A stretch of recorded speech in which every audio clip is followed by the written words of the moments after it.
Bismillahirrahmanirrahim. Assalamualaikum warahmatullahi wabarakatuh. Apa kabar anak-anak semuanya? Mudah-mudahan sehat-sehat saja ya. Bertemu lagi dengan Ustazah Elisa dan masih tentang tematik.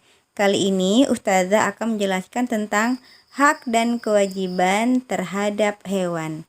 Nah, kalau pertemuan yang kemarin kita telah bahas tentang hak dan kewajiban terhadap tumbuhan. Kali ini kita akan kupas tuntas tentang hak dan kewajiban terhadap hewan.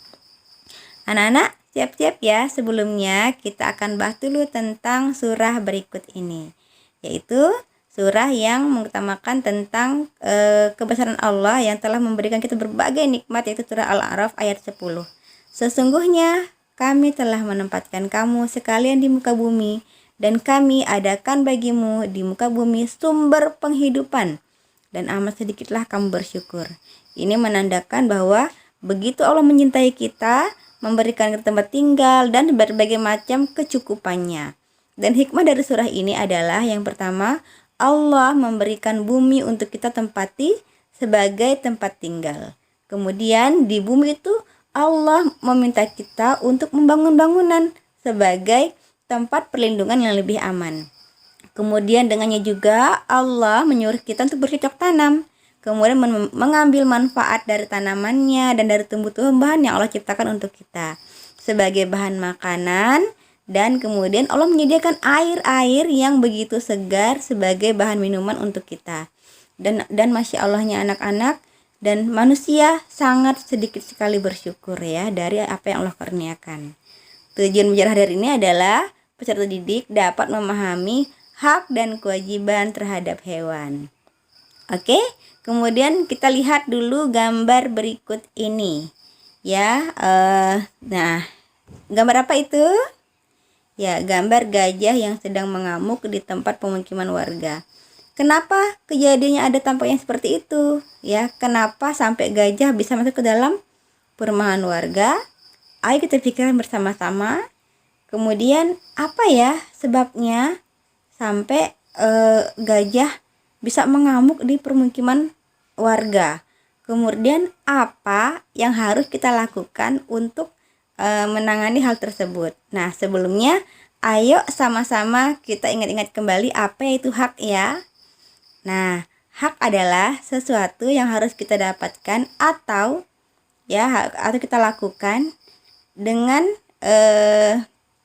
kesabaran dan kewajiban adalah yang dapat didapatkan dengan penuh tanggung jawab ya. Kita lakukan dengan penuh tanggung jawab, itu kewajiban. Nah, kewajiban dan hak kepada hewan ini tergantung apa dan siapa hewannya. Nah ya, pertama hewan ternak. Apa saja hewan ternak? Masih ingat ya nak ya?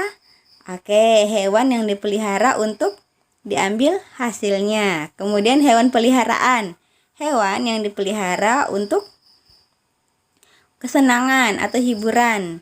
Kemudian hewan liar, hewan yang tidak dipelihara oleh manusia namun tetap dilestarikan di tempat yang seharusnya, yang hidup di alam bebas ya, seperti itu. Itu kemarin kita pelajari, tinggal diingat-ingat saja.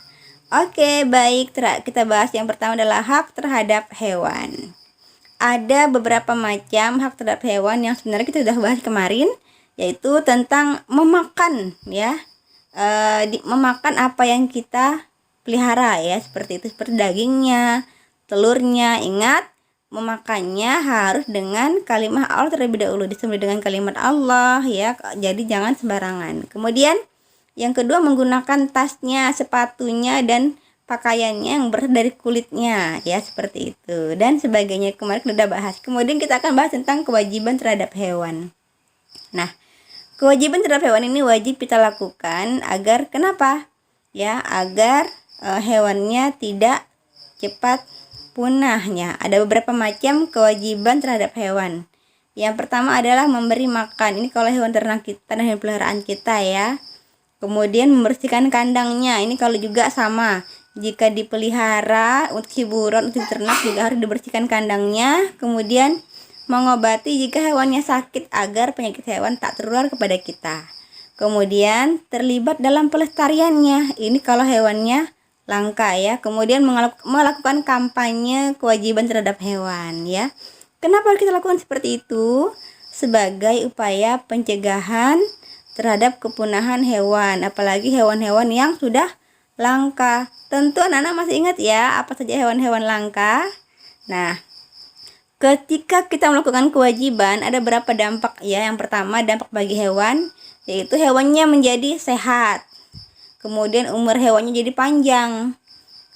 Karena sehat umur panjang, hewannya jadi bahagia deh ya. Kemudian tentu saja hewannya menjadi bersih kalau kita mandikan hewannya, seperti itu ya. Nah, sekarang dampak bagi lingkungan. Ketika kita melakukan kewajiban terhadap hewan, lingkungannya menjadi bersih, kemudian tidak berbau ya. Kemudian hewannya tidak mengganggu lingkungan. Karena apa? Hewannya bersih karena kita melakukan kewajiban. Nah, anak-anak, demikian dari Ustazah. Terima kasih. Jazakumullah khairan. Wassalamualaikum warahmatullahi wabarakatuh.